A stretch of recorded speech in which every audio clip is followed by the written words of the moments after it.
What happens when the line between justice and revenge completely disappears? In today's episode of Chicago P.D., things take a dark and emotional turn as intelligence faces one of their most personal and dangerous cases yet. Secrets are exposed, loyalties are tested, and one member of the team is pushed to the edge like never before. This is not just another case. This is war. Let's get into it. And that's how this intense episode of Chicago P.D. ends. A story that doesn't just test the team's strength, but their morality. Because when justice becomes corruption, who do you trust? The episode opens in chaos. Here, man. Okay, I can't answer the question. On to a brutal shooting in a quiet neighborhood.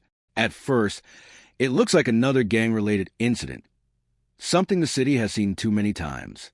But the moment intelligence arrives, everything changes, because this wasn't random. This was targeted. At the scene, Hank Voight immediately notices something off. The precision of the attack, the lack of witnesses, the way the shooters vanished. This wasn't sloppy street violence. This was planned.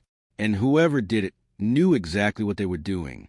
As the team begins investigating, Haley Upton uncovers the victim's identity, a former confidential informant who once worked closely with intelligence.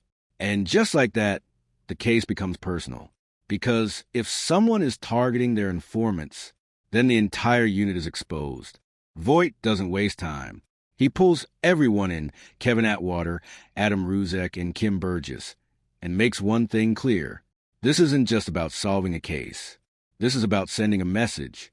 Meanwhile, Burgess starts digging into the victim's recent activity and discovers something alarming. The informant had been meeting someone secretly. Someone not in the system. Someone off the grid. At the same time, Ruzek and Atwater track down surveillance footage from nearby buildings. What they find is chilling. A black SUV circling the block multiple times before the shooting. Like they were waiting for the perfect moment. This wasn't just planned. It was executed with military precision. Back at the district, Upton connects another piece of the puzzle. The victim wasn't the only one. 2 other former informants have gone missing in the past month. No reports. No bodies. Nothing. And now the pattern is clear. Someone is hunting them, one by one. Voight's reaction is immediate and intense. Because this isn't just about criminals anymore. This is about someone who knows their system. Someone who understands how intelligence works. Maybe even someone from the inside. That possibility changes everything. Trust starts to crack. Every lead feels dangerous. And suddenly, no one feels completely safe. As the investigation deepens, Burgess and Upton track down the mysterious contact the informant had been meeting. But when they arrive, they're too late. The safe house is empty. Signs of a struggle everywhere. Blood on the floor. Broken furniture. And one terrifying realization. They're always one step behind. At this point, the tension reaches another level. Because now, it's not just about stopping a killer. It's about preventing the next target. Meanwhile, Atwater follows a lead that takes him into one of the most dangerous parts of the city. There, he meets a street contact who reveals something unexpected. The hits aren't random. They're ordered. And the person giving those orders? No one knows their face. Only a name. Ghost. That name sends a chill through the entire team. Because in Chicago, a name like that means one thing. Power, control, and fear. Back at the district, Voight starts connecting the dots. A hidden network. Targeted killings. A leader who stays invisible. This isn't just a criminal.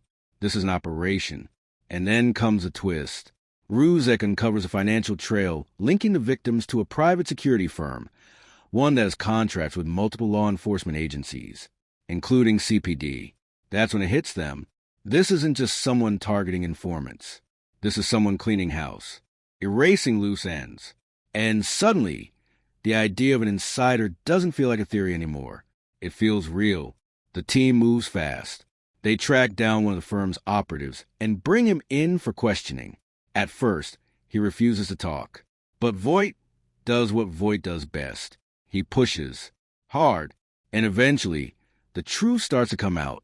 The ghost isn't just a person. It's a system, a shadow network built within law enforcement. designed to eliminate threats before they become problems. Informants, whistleblowers, anyone who knows too much. And now, intelligence is on their radar. The breaking point. This is where everything changes.